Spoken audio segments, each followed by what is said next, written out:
तो ले लिया रोमन रेंज ने बदला अपनी रेसलमेनिया 41 मैच का। रोमन रेंज ने मैच तो जीत ली, अपने शूज भी वापस ले लिए, लेकिन रोमन रेंज की क्या हालत हो गई भाई। अब मुझे लग रहा है कि रोमन रेंज 3-4 महीने तो पक्का गए WWE से।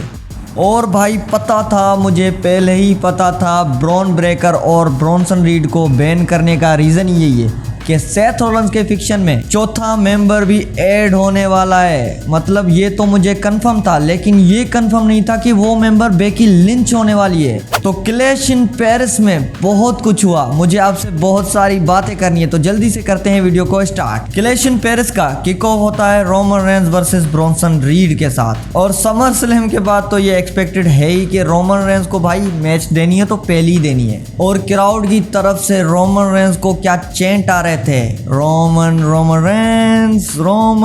रेंज, ये वाले चैंट पूरा क्राउड गा रहा था, जिसको देखकर फील आ रहा था कि बंदे में कुछ तो है। उसके बाद इनकी मैच स्टार्ट हुई। मैच की स्टार्टिंग में ही ब्रॉनसन रीड अपना पावर दिखाते हुए रोमन रेंज को, लेकिन रोमन रेंज ने भी बोला भाई रुक जा बेल बुद्धि, दिमाग से काम ले। फिर रोमन रेंज ने ब्रॉनसन रीड को अनाउंस टेबल पे भी मारने की कोशिश की, लेकिन ब्रॉनसन रीड बच जाता है। लेकिन एक बात कहूंगा, ब्रॉनसन रीड का साइज जो था ना वो रोमन रेंज पे भारी पड़ रहा था आज। फिर रोमन रेंज ने स्पेयर लगाने की ट्राई की, लेकिन ब्रॉनसन रीड बच गया।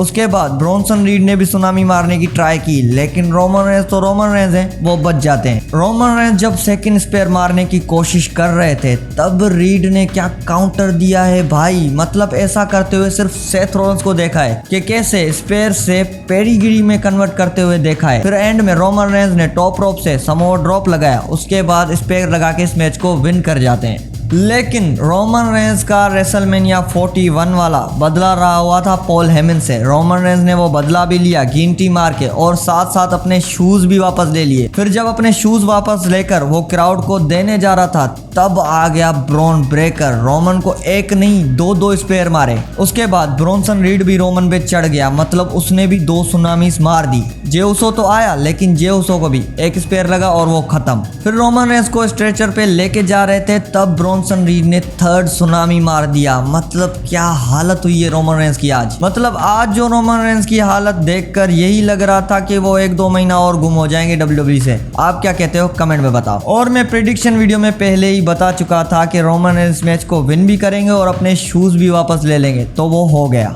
सेकंड मैच होता है स्ट्रीट प्रॉफिट्स वर्सेस वायर्ड 6 के बीच में, और ये मैच स्ट्रीट प्रॉफिट की ऐसा समझो कि रीमैच है। जब उनके पास टाइटल थे तो वायर्ड 6 ने उनसे टाइटल जीते थे, तो आज उनकी बारी लग रही थी और वो फुल फॉर्म में भी थे। लेकिन फिर स्टार्ट किया वायर्ड्स ने, माइंड गेम खेला, और इन दोनों टीमों के बीच में क्या मैच हुई है भाई साहब, मतलब खतरनाक। लेकिन एंड में एरिक रोबिन ने किया डिस्ट्रैक्ट, और ये डिस्ट्रैक्शन कामयाब भी हुई। उसके बाद मॉन्टेज फोर्ड उड़ते हुए और गिरा दिया एरिक रोबिन और डेक्स्टर लूमिस को, लेकिन वहां पे अंकल हाउडी भी थे। मुझे नहीं लगता कि अंकल हाउडी बीच में आते, लेकिन उंगली मॉन्टेज फोर्ड ने ही की उसके साथ। फिर एंड में रिंग के नीचे से निकी क्रॉस बैठी थी, जिसने मॉन्टेज फोर्ड को पकड़ लिया। फिर उसके बाद अंकल हाउडी ने एक सिस्टर एबिगेल लगाया, उसके साथ वायर्ड 6 मैच को जीत जाती हैं और रिटेन कर लेती हैं अपना टाइटल। वायर्ड 6 को टैग टीम में लाया, सही है, उनको टैग टीम टाइटल्स भी दे दिए, वो भी सही है। लेकिन अंकल हाउडी का क्या, उसका तो कोई सिंगल पुश हमें दिख ही नहीं रहा। मतलब जैसे ब्रे वायर्ड थे वैसे अंकल हाउडी में वैसा कुछ नहीं दिख रहा। उसके बाद थर्ड मैच होता है fearless Nikki Bella versus the man Becky Lynch women's intercontinental championship के लिए। और इन दोनों के बीच में जो पर्सनल लेवल पे बातचीत हो चुकी थी वो चीज हमें मैच में भी दिखी। निकी बेला अच्छा काउंटर करते हुए दिखी बेकी लिंच के मूव्स को, और बेकी लिंच भी काउंटर कर रही थी निकी बेला के मूव्स। लेकिन इस मैच की मुझे एंडिंग बिल्कुल पसंद नहीं आई। जब एंड में निकी बेला ने मैन हैंडल स्लैम लगाया बेकी लिंच को, बेकी लिंच वहां से किक आउट कर देती हैं, लेकिन बेकी लिंच एक रोल अप करती हैं और मैच गई। मतलब इतनी पर्सनल लेवल पे मैच की गई थी और इस तरीके से एंडिंग। इसके साथ बेकी लिंच ये मैच जीत जाती हैं और रिटेन कर लेती है अपना इंटरकॉन्टिनेंटल टाइटल। फोर्थ मैच होता है शेमस वर्सेस रूसेफ के बीच में, और ये मैच ऐसा था कि इसमें जो चीज़ आए वो मारो। शुरू में शेमस रूसेफ को बजाते हैं, पहले रिंग पे, फिर टेबल पे, फिर क्राउड के सामने। लेकिन उसके बाद जैसे रूसेफ ने बजाया, पहले कैंडू स्टिक से, उसके बाद एक स्लैम बार पे, और एंड वाला तो बिल्कुल आइकॉनिक मूव था। जब एंड में दोनों ड्रम पे चढ़े हुए थे वहां पे रूसेव ने अपना एक्लेट लगा दिया, लेकिन शेमस भी कुछ कम नहीं है। शेमस ने वहां से बंदे को उठाया और सीधा टेबल पे वाइट नॉइज लगाया। उसके बाद शेमस ने एक ब्रो किक भी लगाई, लेकिन रूसेव किक आउट कर देते हैं। फिर मुझे कंफर्म हो गया कि भाई रूसेव ये मैच नहीं हारने वाला, मतलब कम ही बंदों को देखा है ब्रो किक से किक आउट करते हुए। फिर एंड में रूसेव ने शेमस की शिलेली लेकर शेमस को ही एक्लेट लगाया शिलेली के साथ। उसके बाद शेमस टैप आउट कर देते हैं। साथ साथ आपको ये भी बता दूं कि शेमस का ये सेकंड टाइम है टैप आउट करना, मतलब उसके पूरे करियर में उसने सेकंड टाइम टैप आउट किया है। लेकिन इस मैच को रूसेव जीत जाते हैं और हार जाते हैं शेमस। फिर बैक स्टेज में एडम पियर्स जाते हैं ऊसो के पास। वो बोलते हैं कि भाई मैच लड़ लेगा। फिर वहां पे ऊसो बोलते हैं कि हाँ मैं देख लूंगा। और मेरा कजन जो मेरे लिए सब कुछ है, रोमन रेंज, उन्होंने आज क्या किया, उसको स्ट्रेचर पे भेज दिया, तो उसके लिए मैं आज लड़ूंगा। मतलब ब्रॉन ब्रेकर के स्पेयर से जे ऊसो इंजर्ड हो चुके थे। फिफ्थ मैच होती है John Cena versus Logan Paul के बीच में। और इस मैच को मैं समझ रहा था कि ये फालतू मैच होगी, बकवास मैच होगी, इस मैच को क्यों किया गया है। लेकिन क्लैश इन पेरिस में सबसे ज्यादा अच्छी मैच यही हुई, जहां पे पता नहीं लोगन पॉल को क्या हो गया था, 2 बार ऐसे किक आउट कर दिया उन्होंने। फिर एक मोमेंट ऐसा आया जो आपने भी नोटिस किया होगा, जॉन सीना ने कुछ रेसलर के मूव भी मारे, जैसे कि एंड ऑफ द डेज मारा बैरन कॉर्बिन का, उसके बाद कोड रेड मारा, उसके बाद स्टाइल क्लैश भी मारा, लेकिन फिर भी लोगन किक आउट कर देते हैं। मतलब इस मैच को देखकर हाइप बढ़ रही थी, मतलब आगे क्या होने वाला है। फिर एंड में जॉन सीना एक ए मारता है जिसमें से लोगन पॉल उठकर नॉकआउट पंच मारते हैं, लेकिन फिर भी जॉन सीना दूसरा ए मार देता है लोगन पॉल को, जिसके साथ जॉन सीना इस मैच को जीत जाता है। मतलब इस मैच के होने से पहले मैं ये बोल रहा था कि मैच बकवास है, क्यों की गई है, क्योंकि हमें चाहिए था John Cena versus Brock Lesnar, ना कि John Cena versus Logan Paul. लेकिन ये मैच सही फिक्स की गई थी, मतलब इस मैच की बुकिंग अच्छी की गई थी। लेकिन हमें यहाँ पे उम्मीद थी कि ब्रॉक लेसनर यहाँ पे दिखेंगे, लेकिन वो नहीं आए।